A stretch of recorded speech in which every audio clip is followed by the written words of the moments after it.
love you more.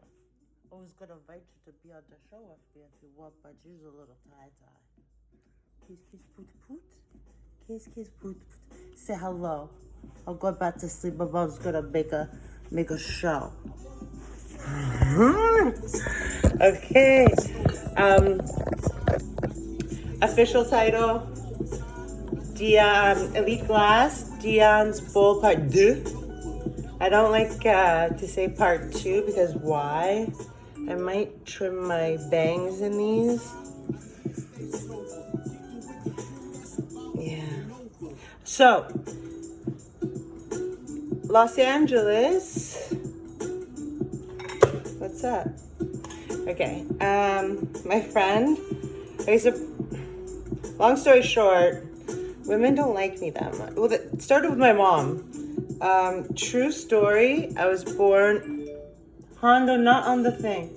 I was born July 27, 1981, which is the day that Charles married Princess Diana. Hey! I pulled a chair up for him and he's eating it. Sit on it and say hello. I think he feels like he's not included or something. So,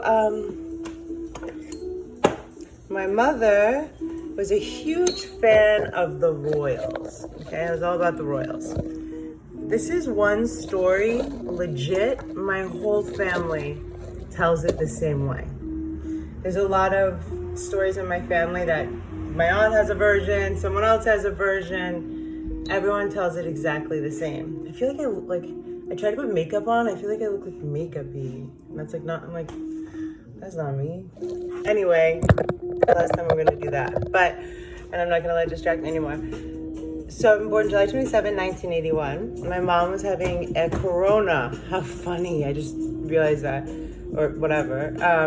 She's having a Corona beer with her friend.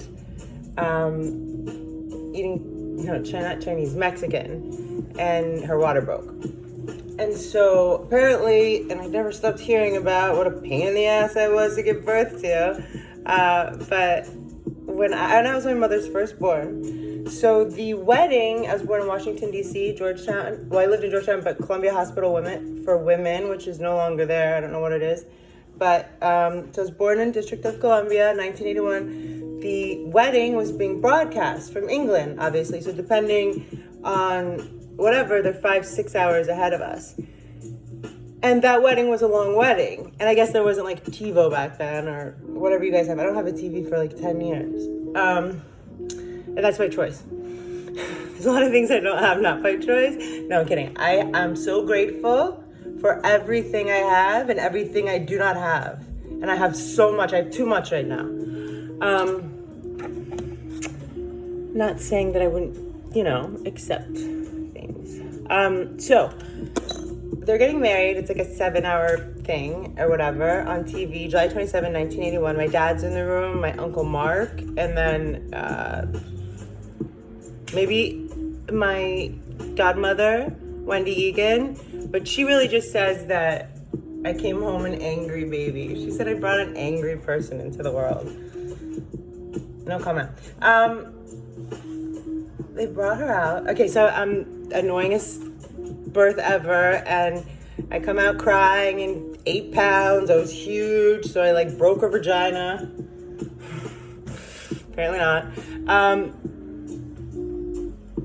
The nurse brings me to her. The wedding's on, Charles and Diane, the 6-hour wedding event. I do believe in 1981 you could fucking record something, hey, I'm having my first baby. Friend, store clerk, Bueller, anyone. We had a nanny. She told the nanny to do everything. She could have told the nanny to record the freaking wedding. I just thought of this. There's so many things. Hindsight's always 20/20, right?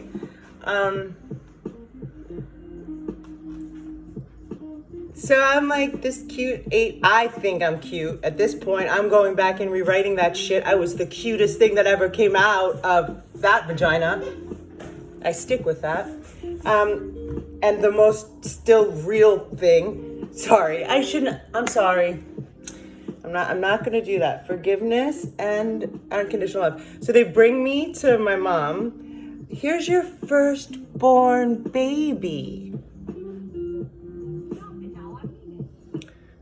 And like, I think, I don't know, I don't have kids. I've never been in that room when the baby's brought, but I feel like if I did have kids, which the situation, if I had a biological clock, this is like silence, thrown out the window, and it wasn't even by me. Hondo did it, but I told him to while I was sleeping or something. So I would imagine if someone brought me my firstborn child, like if that was, you know, when they rescued Hondo and brought it, I would grab this thing, you know, like this is my baby. This is my mother. By the way, my mom's last name is Cumming without the S, and my dad is Cummings. How funny is that? So right now my mom's Patty Cumming. Babe, what's that? Rice cakes? Okay, so not even rice cakes, that's like the plastic of the rice cakes. Of course I'm not wearing shorts, I didn't think I was gonna have to get up. Just don't do that anymore. So they bring my cute ass self. Here's my mom. To the nurse, this was the best part that everyone emphasized, as if the nurse should understand the importance of the royals and the event on TV. She comes out, you know, like, here's your gorgeous 5-pound annoying baby. You know, here's your beautiful baby. And my mom didn't even like take me and give me back. Like she was just like, and like without words, my mom's good at this, that like makes the nurse and her look at the TV. Do you think you could bring her back once the wedding's over? I mean, the royals. It's the royals. I guarantee you, well, my dad grabs me. I guarantee you, my mom said something like, she's from Nicaragua or something. She doesn't know.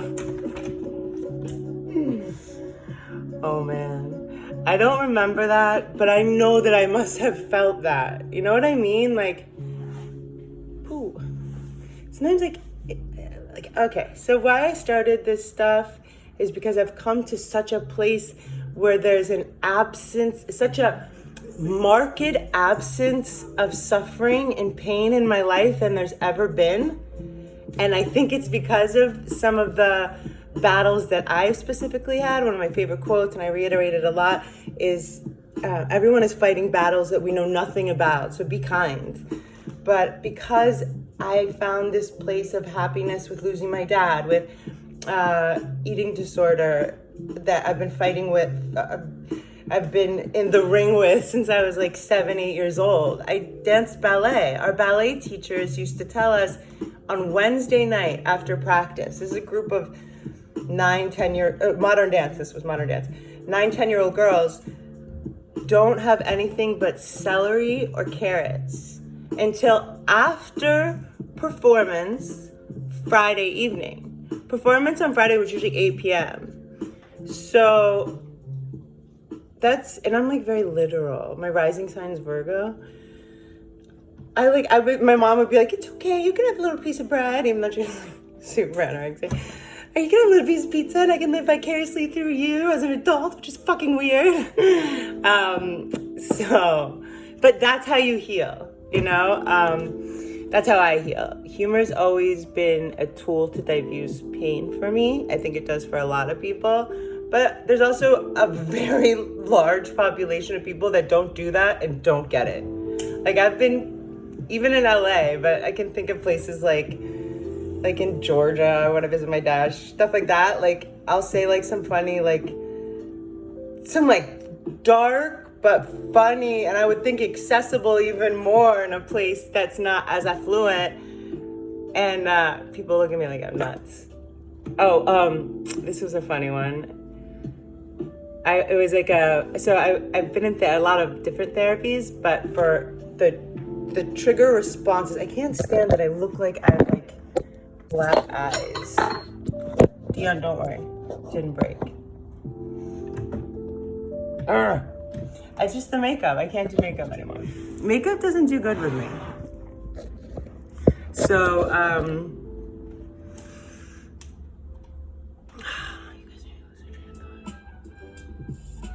all right. So I literally was like, no, Mom, you need to go get carrots and celery because I need to eat like a lot of those. But then it came to like, by 13, a couple carrots made me have that full feeling. I'm not blaming my teachers. I'm not blaming anything. I'm just saying that since I can remember being a conscious person, even at like that young age, I remember this extremely distracting, excessive attention, focus, concentration, and energy on my body, how it looked, what I could do to make it look what society would call better or more attractive or more desirable. And that's celebrated. I remember when I first was like, I figured out anorexia, like, I was in cross country and I figured out if I ate like an apple and a yogurt a day, like one of those like Dannon yogurts, and ran 8 miles, 6 to 8 miles, depending, that I got pretty skinny pretty quick. And then it was like, first of all, my mom's a narcissist, like she has narcissistic personality disorder. She was diagnosed when she had her stroke in 2011. And then she's also anorexic, so she has an eating disorder as well. I mean, she's in a nursing home now and like doesn't eat, like, and goes to the bike machine. Like, it's worrisome, but getting back to that, I will just to wrap up. Like, I know my body had to have felt that. I mean, that's partly the narcissism. My mom's just not a stone cold bitch. That's what I had to learn and accept about narcissistic personality disorder. Every time my mom said to me, Ashley, you don't look as chubby as the last time I saw you, which was like her go-to thing. That was like, the doctor explained to us, basically like, you have to understand, this is, I think I was 30 or 29, I turned 30 like a month. She had her stroke in June of 2011. So,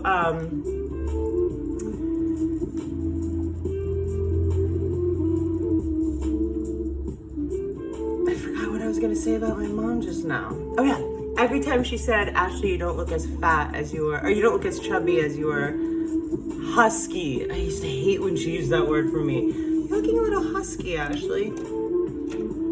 That's not even nice to say to like little boys, Mom, but like usually when people say that, they say to boys. That every time she said that kind of stuff, she literally meant it as a compliment. So I had to kind of like, as much as I could, or like as much time as I could allocate to it, just retraining my brain to know that my whole life she hasn't been trying to, I mean, all these side compliments weren't jabs, that she really meant to be, you know, loving in the capacity that she could. She was diagnosed with dementia like 5 years ago.